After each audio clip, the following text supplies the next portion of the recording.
अगर किसी के पास कोई प्रश्न है तो अब बेझिझक पूछ सकता है। सर्वशक्तिमान परमेश्वर के वचन हमारी सभी कठिन समस्याओं को हल कर सकते हैं। परमेश्वर का वचन हमें एक ही बार में प्रबुद्ध कर हमारी आंखों को निहाल कर सकता है। ये सही है। उनकी सहभागिता बहुत अच्छी है। प्रभु का धन्यवाद। तो पहले मैं एक प्रश्न पूछूंगा। पूछिए। कई भाई बहनों को यह लगता है कि प्रभु यीशु में हमारे विश्वास के कारण हमारे पापों को पहले ही क्षमा कर दिया गया, और ये कि हम प्रभु की बहुत अधिक कृपा का आनंद ले चुके हैं और सभी ने प्रभु की करुणा और दया का अनुभव किया है। प्रभु यीशु पहले से ही हमें पापियों के रूप में नहीं देखते, इसलिए हमें सीधे स्वर्ग के राज्य में लाया जाना चाहिए। हाँ, ठीक कहा। तो फिर ऐसा क्यों कि प्रभु को अभी भी अंत के दिनों के अपना न्याय कार्य करने की आवश्यकता है? क्यों वे जब आए थे तो हमें स्वर्ग के राज्य में नहीं ले गए? परमेश्वर के अंत के दिनों के न्याय के कार्य मानव जाति को शुद्ध करने और बचाने के लिए हैं या दंडित और नष्ट करने के लिए? बहुत से लोग इसे समझ पाने में असमर्थ हैं। बहनों, इस विषय पर कृपया हमारे साथ सहभागिता करें। ठीक। रुकिए, आपने गवाही दी है कि प्रभु अंत के दिनों में अपना न्याय कार्य करने के लिए आए थे, लेकिन प्रभु यीशु ने एक बार हमसे प्रतिज्ञा की थी, और यदि मैं जाकर तुम्हारे लिए जगह तैयार करूं, तो फिर आकर तुम्हें अपने यहाँ ले जाऊंगा, कि जहाँ मैं रहूं वहाँ तुम भी रहो। आमीन। जब परमेश्वर वापस आएंगे तो वे हमें सीधे स्वर्ग के राज्य में ले जाएंगे, तो फिर वे कैसे हमारा न्याय कर सकते हैं? प्रभु का धन्यवाद। प्रभु यीशु में विश्वास की वजह से हमारे पापों को पहले ही माफ कर दिया गया है, इसलिए हो सकता है प्रभु के लौटने पर हमारा न्याय ना किया जाए। हाँ, आप बहन बिल्कुल लियो, ठीक कह बहन रही हैं। लाई, हो सकता है हमारे पापों को क्षमा कर दिया गया हो, लेकिन इससे इनकार नहीं कि हम अभी भी दिन में पाप करते हैं और रात को स्वीकार कर लेते हैं। हम अभी भी निष्कलंक होने से बहुत दूर हैं और उनमें से नहीं है जो परमेश्वर की आज्ञा मानकर उनके मार्ग का पालन करते हैं। बाइबल कहती है, इसलिए तुम पवित्र बनो क्योंकि मैं पवित्र हूँ। परमेश्वर पवित्र और धर्मी है। जब हम इतने भ्रष्ट हैं तो स्वर्ग के राज्य में जाने के योग्य कैसे हो सकते हैं? अब हमारे लिए सत्य की खोज करने का एक बड़ा अवसर है। आइए हम सर्वशक्तिमान परमेश्वर की कलीसिया की 2 बहनों से सत्य के इस पहलू पर सहभागिता करने के लिए निवेदन करें। ठीक है। एल्डर पेंग, आपका ये प्रश्न बहुत व्यवहारिक है। हमारे पाप प्रभु में विश्वास करने के कारण क्षमा कर दिए गए हैं और हमें बचाए गए लोगों के रूप में गिना जाता है, लेकिन परमेश्वर की दृष्टि में हम अभी भी भ्रष्ट हैं और पाप से बच नहीं पा रहे। पापों को क्षमा कर दिए जाने का मतलब सिर्फ यह है कि हम कानून द्वारा दंडित नहीं होंगे। यही अनुग्रह से बचाए जाने का अर्थ है। परमेश्वर ने भले ही हमारे पापों को क्षमा कर भले ही हमें आशीष दिया हो, हमें पापों की क्षमा की शांति और खुशी का आनंद लेने का मौका दिया हो और परमेश्वर के साथ संवाद करने का अधिकार दिया हो, लेकिन इस बात से कैसे इनकार करें कि हम अभी भी पाप करते हैं और परमेश्वर का विरोध करते हैं और अब भी धार्मिक नहीं हैं। हमें अभी भी उनकी वापसी की आवश्यकता है ताकि मानव जाति को शुद्ध करके उन्हें बचाया जा सके। या यूं कह लीजिए, प्रभु यीशु का उद्धार कार्य केवल अंत के दिनों के परमेश्वर के न्याय के कार्य का मार्ग प्रशस्त करने के लिए है। मानव जाति को बचाने का परमेश्वर का कार्य वहीं समाप्त नहीं होता है।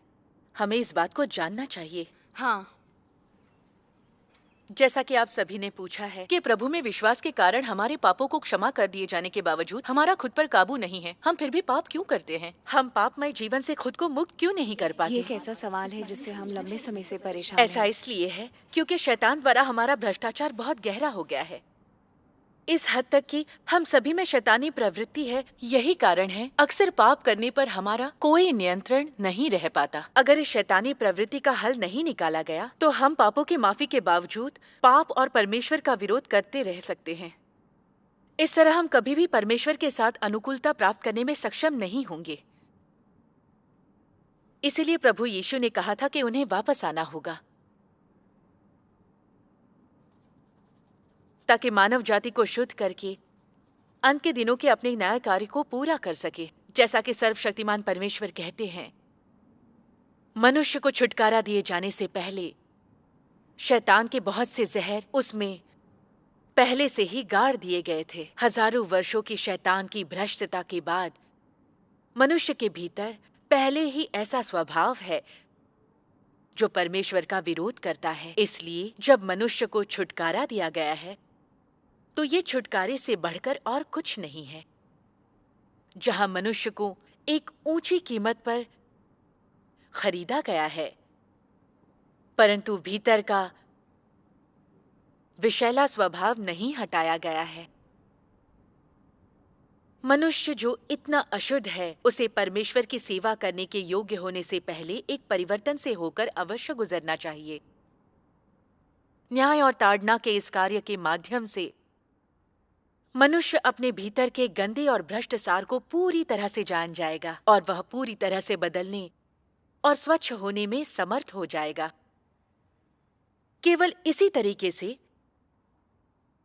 मनुष्य परमेश्वर के सिंहासन के सामने वापस लौटने में समर्थ हो सकता है। वह सब कार्य जिसे आज किया गया है, वह इसलिए है ताकि मनुष्य को स्वच्छ और परिवर्तित किया जा सके।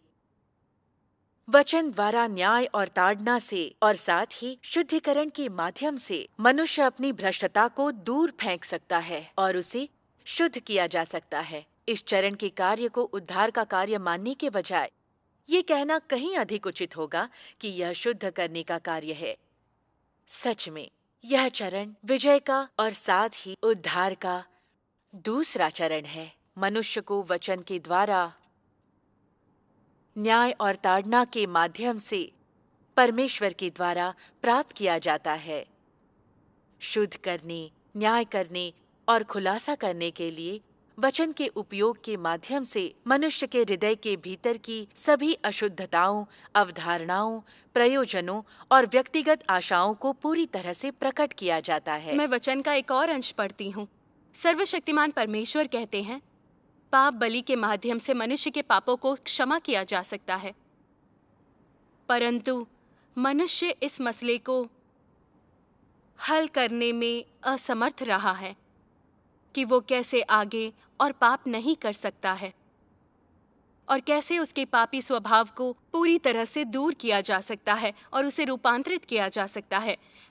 परमेश्वर की सलीब पर चढ़ने के कार्य की वजह से मनुष्य के पापों को क्षमा किया गया था, परंतु मनुष्य पुराने भ्रष्ट शैतानी स्वभाव में जीवन बिताता रहा। वैसे तो मनुष्य को भ्रष्ट शैतानी स्वभाव से अवश्य पूरी तरह से बचाया जाना चाहिए ताकि मनुष्य का पापी स्वभाव पूरी तरह से दूर किया जाए और फिर कभी विकसित ना हो।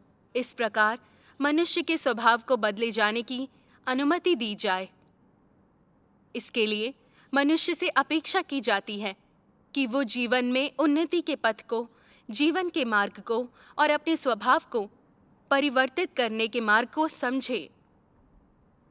साथ ही इसके लिए मनुष्य को इस मार्ग के अनुरूप कार्य करने की आवश्यकता है ताकि मनुष्य के स्वभाव को धीरे धीरे बदला जा सके और वो प्रकाश की चमक में जीवन जी सके, और ये कि वो परमेश्वर की इच्छा के अनुसार सभी चीज़ों को कर सके और भ्रष्ट शैतानी स्वभाव को दूर कर सके और शैतान के अंधकार के प्रभाव को तोड़कर आज़ाद हो सके। उसके परिणाम स्वरूप पाप से पूरी तरह से ऊपर उठ सके। केवल तभी मनुष्य पूर्ण उद्धार प्राप्त करेगा। आमीन। सही बात कही इन्होंने। बिल्कुल सही। इसलिए उस चरण के पूरा हो जाने के पश्चात अभी भी न्याय और ताड़ना का काम है। ये चरण वचन के माध्यम से मनुष्य को शुद्ध बनाता है ताकि मनुष्य को अनुसरण करने का एक मार्ग प्रदान किया जाए। ये चरण पिछले चरण की अपेक्षा अधिक अर्थपूर्ण और साथ ही अधिक लाभदायक भी है, क्योंकि अब वचन ही है जो सीधे तौर पर मनुष्य के जीवन की आपूर्ति करता है और मनुष्य के स्वभाव को पूरी तरह से नया बनाए जाने में सक्षम बनाता है। ये कार्य का ऐसा चरण है जो अधिक विस्तृत है। सर्वशक्तिमान परमेश्वर के वचन बहुत स्पष्ट हैं। अनुग्रह के युग में प्रभु यीशु ने केवल अपना छुटकारे का कार्य पूरा किया था।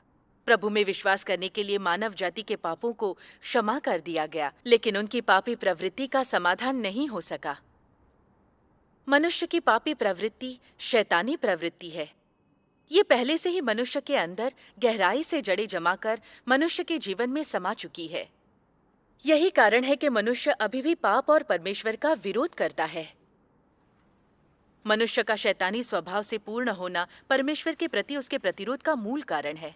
मनुष्य के पापों को क्षमा किया जा सकता है, लेकिन क्या परमेश्वर उसकी शैतानी प्रवृत्ति को क्षमा कर सकते हैं भला? हाँ, शायद वो ऐसा न कर पाए। मुश्किल है। शैतान की प्रवृत्ति सीधे सीधे परमेश्वर और सत्य का विरोध करती है। परमेश्वर इसे कभी क्षमा नहीं करेंगे। इसलिए परमेश्वर को मानव जाति को शैतान की प्रवृत्ति के बंधन और नियंत्रण से पूरी तरह बचाना होगा। मानव जाति को न्याय और ताड़ना देने होंगे। अंत के दिनों में परमेश्वर का न्याय और उनकी ताड़ना वह कार्य है जो हमारे भीतर की शैतानी प्रवृत्ति और स्वभाव को खत्म करने के लिए है। कुछ लोग ये भी पूछ सकते हैं कि क्या हमारे शैतानी प्रवृत्ति का समाधान केवल न्याय और ताड़ना से किया जा सकता है? क्या हम पीड़ित होने का मूल्य चुकाकर अपने शरीर को वश में करके और स्वयं को संकल्प के साथ रोककर अपनी शैतानी प्रवृत्ति का समाधान नहीं कर सकते? निश्चित रूप से नहीं। आइए पूरे इतिहास में कई संतों पर एक नजर डालें जिन लोगों ने पीड़ा झेलकर मूल्य चुकाया और अपने शरीर को वश में किया, जो सभी पाप के बंधन और नियंत्रण से बचना और देह के परे जाना चाहते थे। लेकिन उनमें से कौन शैतान को परास्त कर ऐसा बनने में सफल रहा जो वास्तव में परमेश्वर का आज्ञा पालन करता है? कोई भी नहीं। अगर वे ऐसे थे भी तो उन्हें परमेश्वर ने विशेष रूप से पूर्ण किया था। लेकिन ऐसे कितने लोग थे? ऐसा इसलिए था क्योंकि परमेश्वर का न्याय और ताड़ना नहीं थी, इसलिए मनुष्य के शैतानी स्वभाव को शुद्ध नहीं किया जा सकता था। मनुष्य का जीवन स्वभाव बदलने में असमर्थ था। इससे यह साबित होता है कि इंसान की शैतानी प्रवृत्ति का समाधान वो खुद नहीं कर सकता। हाँ, सत्य और जीवन हासिल करने के लिए परमेश्वर के न्याय और ताड़ना, काट छांट और निपटारे, परीक्षण और शुद्धिकरण की प्रक्रिया से गुजरना होगा। केवल तभी मनुष्य की शैतानी प्रवृत्ति का पूरी तरह समाधान हो सकता है, अन्यथा नहीं। यही कारण है कि प्रभु यीशु के उद्धार कार्य की नींव पर सर्वशक्तिमान परमेश्वर मानव जाति को शैतानी प्रकृति के बंधन और नियंत्रण से पूरी तरह से बचाने के लिए अंत के दिनों में न्याय और ताड़ना का कार्य करते हैं, ताकि मानव जाति को परमेश्वर का उद्धार प्राप्त करने और परमेश्वर द्वारा उसे प्राप्त किए जाने के लिए शुद्ध किया जा सके। इससे हम ये देख सकते हैं कि अंत के दिनों में परमेश्वर का न्याय और ताड़ना ही है जो मानव जाति को पूरी तरह से शुद्ध करता और बचाता है। हाँ, ये सच है। ऐसी सहभागिता कितनी स्पष्ट है। ये सही है। प्रभु का धन्यवाद। इतने सालों से हमने अक्सर हमारे पापों को प्रभु के सामने स्वीकार करके पश्चाताप किया है और अपने आप को पाप न करने और प्रभु को अप्रसन्न करने से रोकने के लिए प्रेरित किया है, लेकिन हम नहीं जानते थे कि हम हमेशा विफल क्यों रहे। आज आप लोगों की सहभागिता सुनने के बाद मैं अंततः इस बात को समझ पाया हूं। प्रभु यीशु का उद्धार कार्य सिर्फ हमें हमारे पापों को क्षमा करने के लिए था, लेकिन उसने हमारी शैतानी प्रवृत्ति को क्षमा नहीं किया। हमारी पापी प्रवृत्ति के कारण हम पाप करते हैं। अगर हमारी शैतानी प्रवृत्ति का समाधान नहीं होता है तो हम स्वाभाविक रूप से परमेश्वर की अवज्ञा और विरोध करेंगे। ऐसा लगता है कि हमें परमेश्वर का उद्धार प्राप्त करने और स्वर्ग के राज्य में प्रवेश करने के लिए, भ्रष्ट स्वभाव से छुटकारा पाने के लिए हमें अंत के दिनों में परमेश्वर के न्याय और ताड़ना के कार्य को स्वीकार करना चाहिए। ये सही है। बहनों, आज आप लोगों की सहभागिता मेरे लिए वाकई रचनात्मक रही है। आज की सहभागिता बहुत ही प्रबुद्धकारी है। हाँ, उन्होंने बहुत सही बहनों, कहा। आप लोगों ने जो कुछ कहा वो बहुत उचित है, लेकिन हमें लगता है कि प्रभु दयालु और प्रेम पूर्ण है। प्रभु हमारे सभी पापों को क्षमा करेंगे और उनकी कृपा हमारे लिए पर्याप्त है। मुझे नहीं लगता कि हमें न्याय के कार्य के लिए प्रभु की वापसी की आवश्यकता है। हाँ, मुझे भी ऐसा ही लगता है। अगर अभी भी प्रभु के लौटने पर हमारा न्याय किया जाएगा तो क्या हम दंडित नहीं किए जाएंगे?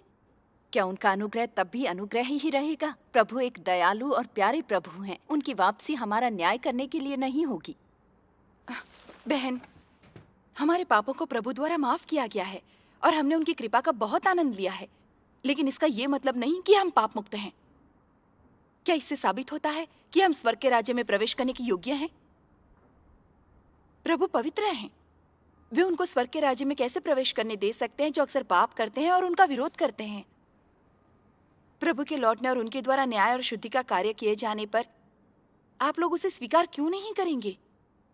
परमेश्वर को सीमांकित करना, परमेश्वर के कार्य का मूल्यांकन करना, परमेश्वर के स्वभाव को नकारना और उनका विरोध करना है। प्रभु गुप्त रूप से हमारा निरीक्षण कर रहे हैं। हाँ, ये कैसे हो सकता है? हम इस तरह के निष्कर्ष नहीं निकाल सकते। भाइयों और बहनों, हम सब लोग अब जानते हैं कि परमेश्वर का न्याय और ताड़ना हमारी भ्रष्ट मानवता के लिए सबसे बड़ा उद्धार है। अगर हम परमेश्वर के न्याय और ताड़ना का अनुभव नहीं करते हैं तो हमारे शैतानी स्वभाव का समाधान नहीं किया जा सकता और हम वास्तव में परमेश्वर की ओर मुड़ने और परमेश्वर द्वारा जीत लिए जाने में सक्षम नहीं होंगे। हम परमेश्वर के वादे का लाभ उठाने और एक सुंदर मंजिल प्राप्त करने के लायक नहीं होंगे।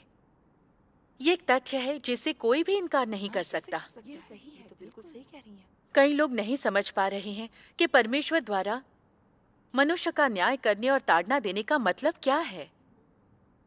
परमेश्वर के न्याय और ताड़ना मानव जाति को दंडित कर रहे हैं या उसे बचा रहे हैं। इसके लिए हमें परमेश्वर के कार्य को जानने और मानव जाति को बचाने के परमेश्वर के इरादों को समझने की आवश्यकता है। हम सर्वशक्तिमान परमेश्वर के वचन के कुछ अंश पढ़ते हैं। सर्वशक्तिमान परमेश्वर कहते हैं, परमेश्वर के द्वारा मनुष्य की सिद्धता किसके द्वारा पूरी होती है? उसके धर्मी स्वभाव के द्वारा। परमेश्वर के स्वभाव में मुख्यतः धार्मिकता, क्रोध, भव्यता, न्याय और शाप शामिल है और उसके द्वारा मनुष्य की सिद्धता प्राथमिक रूप से न्याय के द्वारा होती है। कुछ लोग नहीं समझते और पूछते हैं कि क्यों परमेश्वर केवल न्याय और शाप के द्वारा ही मनुष्य को सिद्ध बना सकता है। वे कहते हैं कि यदि परमेश्वर मनुष्य को शाप दे तो क्या वह मर नहीं जाएगा? यदि परमेश्वर मनुष्य का न्याय करे तो क्या वो दोषी नहीं ठहरेगा? तब वो कैसे सिद्ध बनाया जा सकता है? ऐसे शब्द उन लोगों के होते हैं जो परमेश्वर के कार्य को नहीं जानते। परमेश्वर मनुष्य की अवज्ञाकारिता को शापित करता है और वह मनुष्य के पापों का न्याय करता है। यद्यपि वह बिना किसी संवेदना के कठोरता से बोलता है, फिर भी वह उन सबको प्रकट करता है जो मनुष्य के भीतर होता है और इन कठोर वचनों के द्वारा वह उन सब बातों को प्रकट करता है जो मूलभूत रूप से मनुष्य के भीतर होती हैं। फिर भी ऐसे न्याय के द्वारा वह मनुष्य को शरीर के सार का गहरा ज्ञान प्रदान करता है और इस प्रकार मनुष्य परमेश्वर के समक्ष आज्ञाकारिता के प्रति समर्पित होता है। तुम सभी पाप और दुराचार के स्थान में रहते हो। तुम सभी दुराचारी और पापी लोग हो। आज तुम न केवल परमेश्वर को देख सकते हो, बल्कि उससे भी महत्वपूर्ण तुम सब ने ताड़ना और न्याय को प्राप्त किया है। ऐसे गहनतम उद्धार को प्राप्त किया है, अर्थात परमेश्वर के महानतम प्रेम को प्राप्त किया है। वह जो कुछ करता है वह तुम्हारे लिए वास्तविक प्रेम है। वह कोई बुरी मंशा नहीं रखता है। यह तुम्हारे पापों के कारण ही है कि वह तुम्हारा न्याय करता है, ताकि तुम आत्म परीक्षण करोगे और ये अति बृहद उद्धार प्राप्त करोगे। ये सब कुछ मनुष्य में कार्य करने के लिए किया गया है। आदि से लेकर अंत तक मनुष्य को बचाने के लिए परमेश्वर जितना हो सके वो सब कुछ कर रहा है और वह निश्चय ही उस मनुष्य को पूर्णतया विनष्ट करने का इच्छुक नहीं है जिसे उसने अपने हाथों से रचा है। अब कार्य करने के लिए वह तुम्हारे मध्य आया है। क्या यह और अधिक उद्धार नहीं है? अगर वो तुमसे नफरत करता तो क्या फिर भी वो व्यक्तिगत रूप से तुम्हारा नेतृत्व करने के लिए इतने बड़े परिमाण का कार्य करता? उसे इस प्रकार दुख क्यों उठाना चाहिए? परमेश्वर तुम सब से घृणा नहीं करता, ना ही तुम्हारे प्रति कोई बुरी मंशा रखता है। तुम सबको जानना चाहिए कि परमेश्वर का प्रेम ही सबसे सच्चा प्रेम है। यह लोगों की अनाज्ञाकारिता के कारण ही है कि उसे उन्हें न्याय के द्वारा बचाना पड़ता है, अन्यथा वे बचाए नहीं जाएंगे।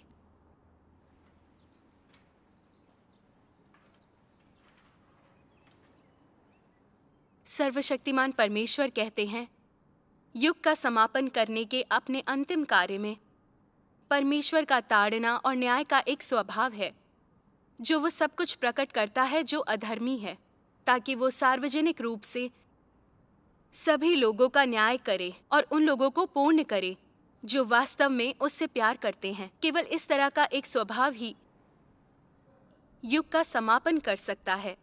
अंत के दिन पहले ही आ चुके हैं। सभी चीजों को उनके प्रकार के अनुसार वर्गीकृत किया जाएगा और उनकी प्रकृति के आधार पर विभिन्न श्रेणियों में विभाजित किया जाएगा। यही वो समय है जब परमेश्वर लोगों के परिणाम और उनकी मंजिल को प्रकट करता है। यदि लोग ताड़ना और न्याय से नहीं गुजरते हैं तो उनकी अवज्ञा और अधार्मिकता को प्रकट करने का कोई तरीका नहीं होगा।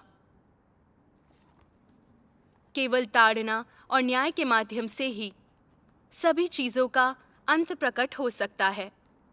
मनुष्य केवल तभी अपने वास्तविक रंगों को दिखाता है जब उसे ताड़ना दी जाती है और उसका न्याय किया जाता है। बुरा बुरे के साथ रखा जाएगा, अच्छा अच्छे के साथ रखा जाएगा और लोगों को उनके प्रकार के अनुसार वर्गीकृत किया जाएगा। ताड़ना और न्याय के माध्यम से सभी चीजों का अंत प्रकट होगा ताकि बुराई को दंडित किया जाए और अच्छे को पुरस्कृत किया जाए और सभी लोग परमेश्वर के प्रभुत्व के अधीन नागरिक बन जाएंगे। सभी कार्य धर्मी ताड़ना और न्याय के माध्यम से अवश्य प्राप्त किया जाना चाहिए, क्योंकि मनुष्य की भ्रष्टता अपनी चरम पर पहुंच गई है और उसकी अवज्ञा अत्यंत गंभीर रही है। केवल परमेश्वर का धर्मी स्वभाव ही जो मुख्यतः ताड़ना और न्याय का है और जो अंत के दिनों में प्रकट होता है, मनुष्य को रूपांतरित और पूरा कर सकता है। केवल ये स्वभाव ही बुराई को उजागर कर सकता है और इस तरह सभी अधर्मियों को गंभीर रूप से दंडित कर सकता है। अंत के दिनों के दौरान केवल धर्मी न्याय ही मनुष्य का वर्गीकरण कर सकता है और मनुष्य को एक नए राज्य में ला सकता है। इस तरह परमेश्वर के न्याय और ताड़ना के धर्मी स्वभाव के माध्यम से समस्त युग का अंत किया जाता है। ये वचन बहुत प्रामाणिक है। सही में बहुत ही अच्छे हैं। इन वचनों को पढ़ने के बाद हम परमेश्वर के वचन का एक सत्य देख सकते हैं। अगर हम परमेश्वर के न्याय और ताड़ना की प्रक्रिया से नहीं गुजरते हैं तो हमारी भ्रष्ट मानव जाति सत्य और जीवन प्राप्त नहीं कर सकती है और इस प्रकार उद्धार पाने के लिए पापी प्रकृति से छुटकारा नहीं पा सकते। साथ ही परमेश्वर के धर्मी स्वभाव और परमेश्वर के अस्तित्व के बारे में जान पाने में असमर्थ रहेंगे।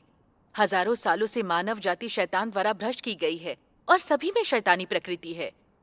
वे सभी अभिमानी, धोखेबाज और लापरवाह हैं, जबकि कुछ परमेश्वर पर विश्वास करते हैं, लेकिन वे अभी भी पाप करने और परमेश्वर का विरोध करने से खुद को नहीं रोक पाते। इससे पता चलता है कि मनुष्य को सच्चा ज्ञान और परमेश्वर का डर नहीं है। ये एक तथ्य है। आप लोगों के विचार से एक शैतानी स्वभाव से भरे व्यक्ति के लिए सचमुच परमेश्वर का आज्ञाकारी बनने और आश्वस्त होने के लिए ऐसा कौन सा तरीका है जो इस्तेमाल किया जाना चाहिए? बताइए मुझे। सोचने वाली बात है। क्या बताएं?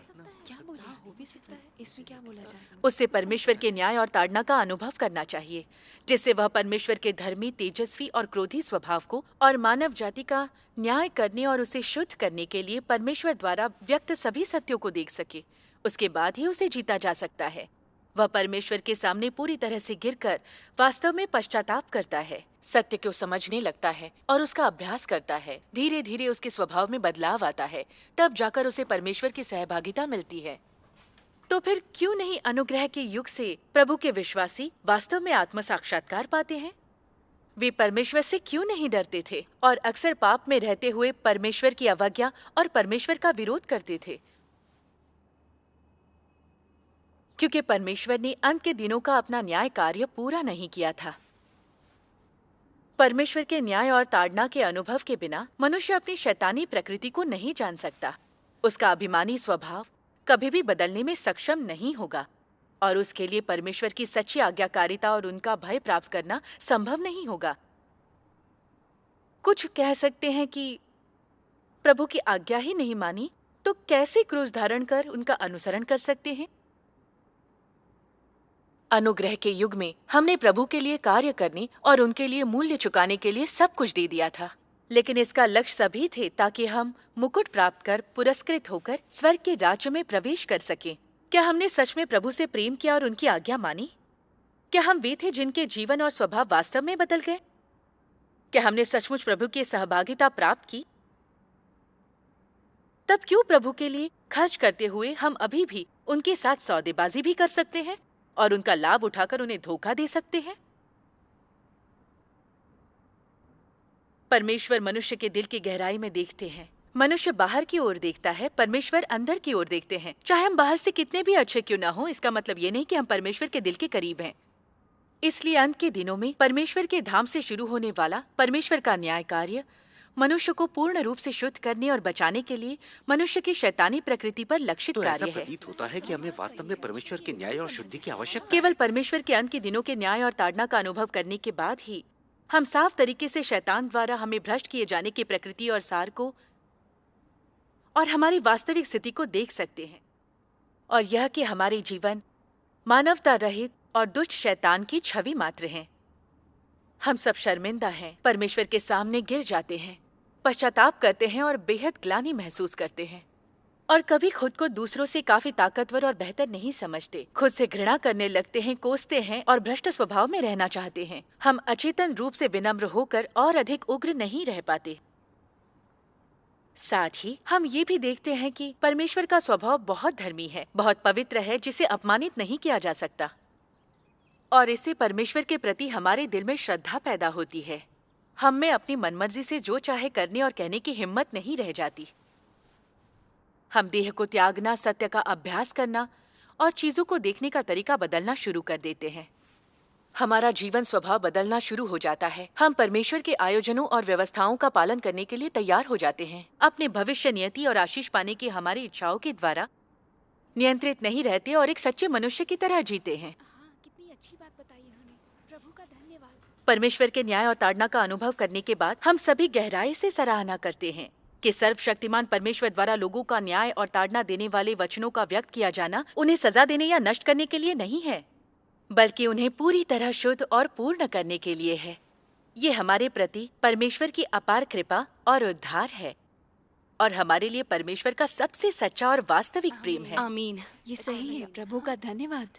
आमीन। ये बहुत अच्छी बात कही उन्होंने। उनकी सहभागिता कितनी व्यावहारिक है। हाँ, बिल्कुल सही कहा। हमने ये भी देखा है कि परमेश्वर की आवाज से शुरू होने वाला न्याय कार्य उन सभी लोगों पर लक्षित है जो अंत के दिनों के परमेश्वर के कार्य को स्वीकार करते हैं। परमेश्वर आपदा से पहले विजेताओं का एक समूह बनाने जा रहे हैं। इसमें वे लोग होंगे जो परमेश्वर की प्रतिज्ञा प्राप्त करेंगे और स्वर्ग के राज्य में प्रवेश करेंगे।